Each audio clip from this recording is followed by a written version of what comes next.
Yeah, g'day.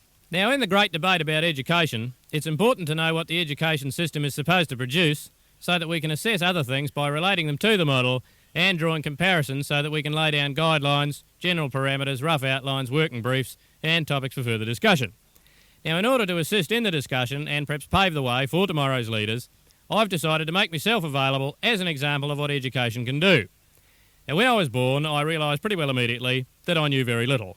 This worried me, and I went about the laborious business of acquiring knowledge with a passion rarely seen in the post-war era.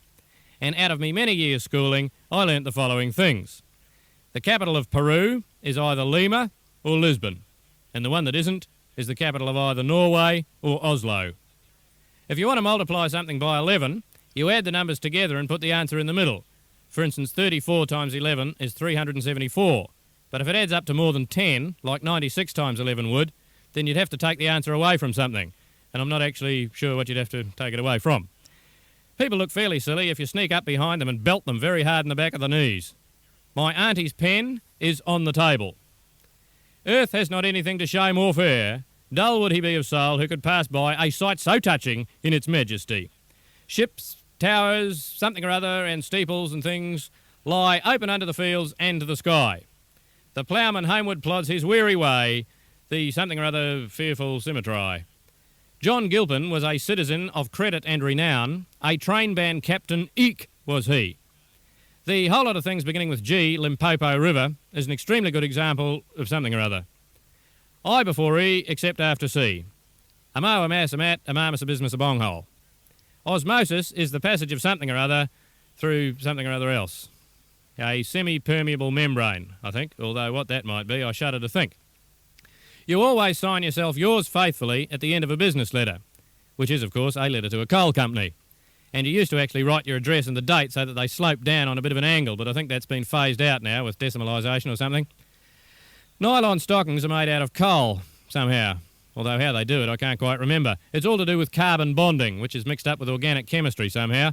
The name of a substance in organic chemistry tells you how many carbon bonds it contains. Ethane's got 2, I think. 2 lumps, I suppose, of coal for every, perhaps, gallon of water, I suppose. Although what the exact formula for stockings is, I don't know. When a frog is dissected, if you pick out a spot on the floor and just look at it and think of a football match or something, you'll probably get through it without being sick. No one else will notice you. They've all picked spots off on the wall or the scalpel or the back of someone's head. Don't worry about it. You'll be Jake. 2 of the most important aspects of Pride and Prejudice by Jane Austen, and they have very great bearing on the question, are pride and prejudice. Pride, as exemplified in somebody or other, and prejudice, which is personified by somebody or other else. Darcy rings a bit of a bell, or the Great White Whale or someone, I can't be sure.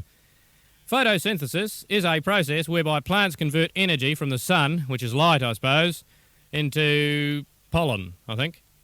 Tsar Alexander, or Nicholas, the first, or the second, or maybe the third, I think there were 3 Alexanders, emancipated the serfs in 1800 and something or other. 1861 springs to mind, but maybe that was when my brother had his tonsils out. Abraham Lincoln had a black beard and was found in a log cabin in some bulrushes somewhere, and he said that democracy was government by the people, of the people and for the people, which we know from our Latin means that democracy is either dative or ablative, or possibly something else. And Lincoln was assassinated in the theatre by somebody Booth, who might have had something to do with the Salvation Army, or he could have been the bloke who founded the telephone box, I'm not quite sure. Aside from Lincoln, just about everyone in history died of syphilis, although there are 1 or 2 notable exceptions. Shelley, whose wife wrote Star Wars or something, he drowned, and Joan of Arc, of course, who was shot for spying during the First World War. Sound moves about the place in the form of waves. I don't know why, it just does. There are short waves and long waves and even the very occasional tearful farewell. And they travel faster than light waves. No, that's right, that's wrong. They travel slower than light waves. Light travels faster than sound, except after C. And they can bounce off certain objects, these sound waves, and this would appear to account for echoes.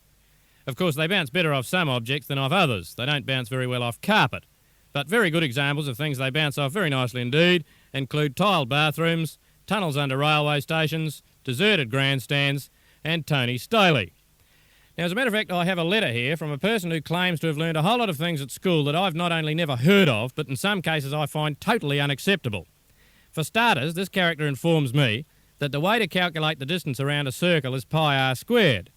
Now, I'm not saying this is completely insane, But on the other hand, I'm not sure that I can go along with it either. It just seems a little bit silly for me, as if anybody'd want to know how to calculate the distance around a circle anyway. And what r might be, I'm wily enough not to ask.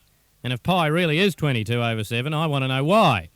I'm not prepared to just take these things on trust, question everything I was always told, and when I did, I was encouraged to continue me inquiries while doing me justly famous impression of a staple in the boss's office.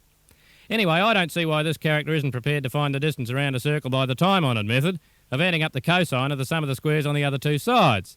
As if that's not bad enough, I'm then informed that on the bridge at Avignon, everyone dances all around. Now this I'm not going to argue with, this is just crazy enough to be true. But the statement "C'est magnifique mais ce n'est pas la guerre," which according to me means it is magnificent but it's not the railway station, seems to me to be entirely pointless, and if this is what new maths is all about, then label me a fuddy-duddy and put me to one side, thank you very much. The thing I really draw the line at, though, is the proposition that the distances travelled by a body moving with a uniformly accelerating velocity are to one another as the squares of the time. Now this is just nonsense. They aren't at all. I don't know what they are, but I'll guarantee they're not that. I might be wrong, of course. I was away the day they did science. Anyway, look, you've all been very good, so you can go home early today. Toodle-hoom.